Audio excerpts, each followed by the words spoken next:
Imagine your middle name tells everyone who your father is. Sounds medieval, right? Well, welcome to the fascinating world of Russian. Отчество. In Russian, your отчество is your patronymic. It's not just a name, it's a built-in family ID. It shows respect and familiarity and is used in everything from passports to polite conversations. Anna Ivanovna, Anna, daughter of Ivan. Dmitry Ivanovich, Dmitry, son of Ivan. In Russia, people often call each other by first name plus patronymic, especially in formal settings. Think school, work, or a doctor's office. Here is how it works. Take your father's first name and add Ovich for boys and Ovna for girls. Petr Borisovich, Елена Borisovna.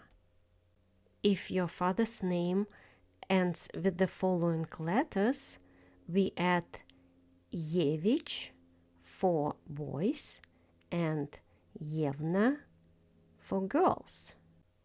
Artyom Franцевич, Olga Franцевна. If your father's name ends with и краткое is not used in the patronymic. Mikhail Alexeyevich, Maria Alexeyevna. If your father's name ends with I, we add мягкий знак in the patronymic. Vasily Yuryevich, Sofia Yuryevna. And now are some special cases. Ilya becomes Ilyich and Ilyinishna. Please note that in the combination ch-n, ch is pronounced as sh, Ilyinishna. Foma becomes Fomich, Fominishna. Pavel turns into Pavlovich, Pavlovna. Lev becomes Lvovich, Lvovna. And Nikita becomes Nikitich and Nikitishna. While Luka turns into Lukich and Lukinishna.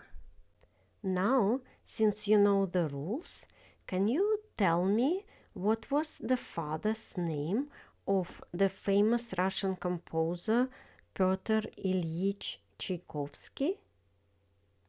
Write it in the comment below. Now it's your turn. Try making your own Russian-style patronymic. All you need is your father's first name and a little creativity. For example, if your father's name is John, your Russian patronymic might be Jonovich for a son and Jonovna for a daughter. Drop your new Russian-style name in the comments. Bonus points if you can spell it in Cyrillic. And if you are not sure how to form it, ask away and I'll help you out. Happy learning!